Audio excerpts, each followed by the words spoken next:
mucho más fuerte, porque la identidad colectiva está vinculada a la propiedad. No puedes disponer en nuestro marco constitucional de esa propiedad si es que no cumple con todo lo establecido en la ley, en el convenio 69 y en la Constitución.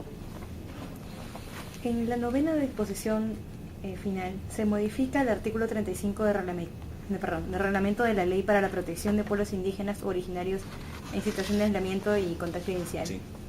¿no? Que se refiere al aprovechamiento de recursos de necesidad pública. Este artículo, aún con la modificación realizada en el reglamento de la ley de consulta, no violaría, digamos, lo dispuesto en el artículo 5 de la Ley para la Protección de Pueblos Indígenas en situación de aislamiento voluntario. El artículo 5 se refiere a la intangibilidad de las reservas indígenas, ¿no? Sí. De hecho, en el reglamento sí, en el artículo 35 se señala que sí es posible, ¿no? Sí. Siendo de menor rango que la ley, pero no estaría primero violando, por así decirlo, el artículo 5 de la ley. Segundo, sabemos... En realidad la ley sí establece la posibilidad de hacer actividades económicas dentro del ámbito de las reservas indígenas, ¿no? Eso sí está en la ley. Eso es una lo que pasa es que no se ha desarrollado. El reglamento luego que desarrolla, digamos, las condiciones bajo las cuales se pueden hacer estas actividades. Lo que existía antes era solamente un pedido de opinión y recomendaciones cuando se ocurran algún tipo de estudio de impacto ambiental vinculado con una actividad que se desarrolla dentro de las reservas indígenas. Ahora no eres indígena, todavía las reservas sectoriales, pero digamos, reservas indígenas, eso es lo que menciona el reglamento. Entonces lo que está haciendo esta norma es subir el estándar de nivel de la opinión, equiparándolo a lo que dice, por ejemplo, tiene CERNAM o la ANA, que son dos instituciones, con las cuales tiene que ser opinión técnica vinculante. Con lo cual obliga a seguir, necesariamente la autoridad no puede aprobar ninguna decisión si es que no sigue estrictamente lo que dice la autoridad en este caso. Ahora, desde luego podría luego en el futuro cambiar la ley. Eso sin duda es un tema abierto, se podría en el futuro cambiar la ley.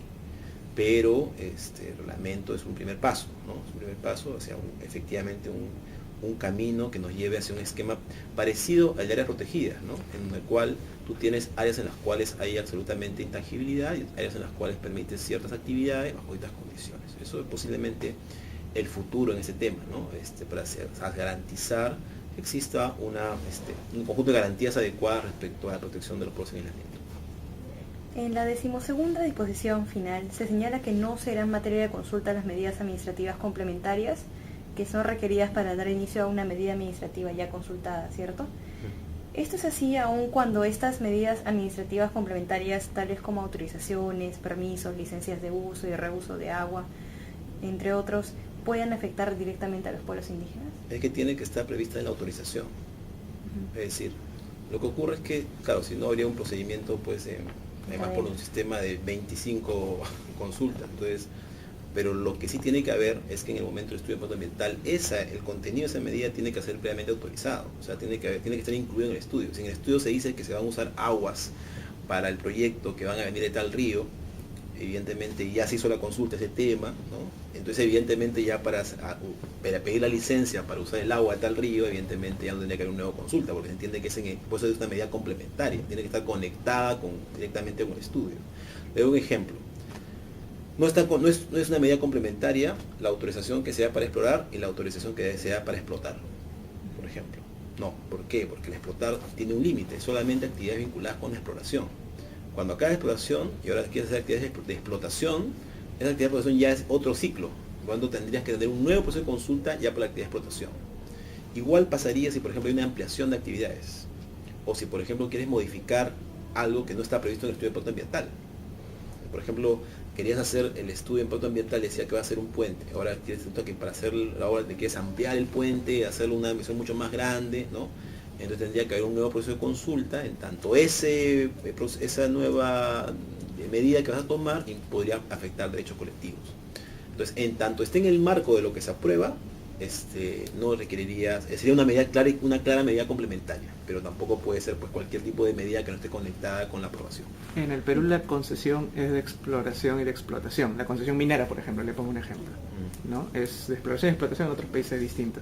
Entonces, puntualmente le preguntaría, ¿la consulta se hace antes de obtener esa concesión o más adelante? Se hace antes de que una medida administrativa pudiera afectar, por lo que autoriza, un derecho colectivo a los pueblos indígenas. En algunos casos podría ser, digamos, por ejemplo, la concesión forestal, ¿no? Una concesión forestal ya autoriza actividades, entonces tendría que ser antes. Una concesión, por ejemplo, que se otorgue sobre eléctrica, una concesión eléctrica. Antes de la concesión eléctrica, ¿no?, definitiva, tiene que haber de todas maneras consulta. Ahora, los casos más complicados son los casos de subsuelo, ¿no? Porque depende, porque la propia sentencia de Salamaca, si la leen van a ver el detalle, dice, es un tema sobre minero inclusive, ¿no? Aunque no es un pueblo indígena, es un pueblo afro, discute porque es un tema de minería, ¿no? Y dice, ese recurso mineral era un recurso de uso tradicional del pueblo indígena, y dice, no, o sea, no hay un uso tradicional. Entonces, por lo tanto, sí tenía el Estado derecho a otorgar un derecho sobre ese recurso, en tanto no es un recurso que depende de los indígenas, sí tenía ese derecho. Pero si ya quieres hacer una actividad que pudiera, dice, porque al hacer la actividad vas a afectar el bosque, el agua, la tierra, que ahí sí antes tienes que haber un proceso de consulta. Entonces, esa es la misma lógica que se tendría que aplicar acá.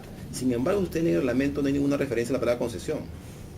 En realidad ya corresponde al Estado determinar, digamos, a la autoridad administrativa, determinar el momento previo en el cual va a iniciar el proceso de consulta. Algunas autoridades tienen la intención de hacerlo lo más pronto posible. Otras prefieren, digamos, acercarlo un poco a un momento en el cual tenga más información. Pero sí es un tema que habrá que evaluar caso por caso. Y por último, ¿cuáles considera que son los principales logros del reglamento de la ley de consulta previa? Primero, porque no hay otra experiencia similar en el mundo, en los países que han suscrito el Convenio 69. Ustedes revisan qué países en el mundo tienen una ley o reglamento, ninguno. O sea, sobre consulta. Hay normas sobre pueblos indígenas, sin duda, ¿no? O alguna referencia puntual al tema de consulta en una ley. Pero una ley especial sobre consulta y luego un reglamento. Si ustedes revisan en otros países cercanos, pueden rápidamente ver cómo van sus procesos de discusión de estos temas. Están años discutiendo. Aquí sacamos la ley en septiembre y en abril hay reglamento. Digamos, rápido. Ahora, yo creo que lo que no hay que creer es que ni la ley ni el reglamento son instrumentos pétreos. O sea, hay un proceso sin duda de mejora continua de esos instrumentos, que tiene que, para empezar, tomar como base la experiencia de las consultas. Solo en la práctica se va a ver qué funciona y qué no funciona. Si los plazos son muy cortos, son muy largos, si en verdad hay que establecer una oportunidad mayor para discusión del plan de consulta, si se requiere obligatoriamente hacer la etapa previa, si no funciona de esa manera, se requiere más tiempo de repente para la etapa de evaluación interna, no sé, evaluar ya en el terreno cómo va funcionando la consulta. Y además ir viendo, ¿no?, en el terreno, en la práctica, la misma capacidad del Estado, porque también desde luego aquí lo que ha habido básicamente son procesos participativos. Y lo que necesitamos ahora es convertir el nuevo estándar, ¿no?, de consulta a pueblos indígenas en uno que sea manejado por las autoridades públicas. Eso va a ser un proceso paulatino, hay que tener capacidades. Son muy pocas personas las que han hecho algo parecido a consulta en el Perú, o que han trabajado en procesos vinculados con consulta. En realidad la mayoría de personas son, digamos, especialistas teóricos que conocen de las leyes que regulan la consulta, pero que nunca han hecho una consulta, o sea, nunca han dirigido un proceso de consulta. En realidad vamos a ser todos, digamos, un poco pioneros en este proceso y poco a poco la gente va a ir aprendiendo. Porque una cosa es lo que aparece en las leyes, en las normas, y otra cosa es la vida real de la gestión pública en la cual tienes que tomar decisiones y trabajar con actores de carne y hueso y tomar decisiones. Eso es por eso que poco a poco va a tener que ir generando un aprendizaje. Entonces creo que el principal mérito del reglamento es haber iniciado una nueva política de Estado en esta materia. Cuando me refiero a una política de Estado, me refiero a que esta no es una política que va a quedar solamente para este gobierno. Es una política que tiene que extender para los próximos gobiernos y que tendrá que ir mejorándose. Lo que sí hay que hacer es preservar lo que se va avanzando y evitar que se produzcan retrocesos. O sea, la idea es ir blindando las cosas que se van obteniendo y a partir de eso obtenido ir construyendo mejoras de manera paulatina y tomando como base siempre, evidentemente, la experiencia y también los cambios que van a haber en la legislación internacional, que seguramente poco a poco aparecerán nuevas sentencias, aparecerán nuevas decisiones en los nuevos tratados, nuevas obligaciones internacionales, y todo eso va a ir, sin duda, sumando a un proceso continuo de mejora de estos tipos de instrumentos. Ese es, sin duda, el objetivo que a todos debería interesar. Ok, muchas gracias por su entrevista, por No, su ustedes, tiempo gracias. y por su disposición.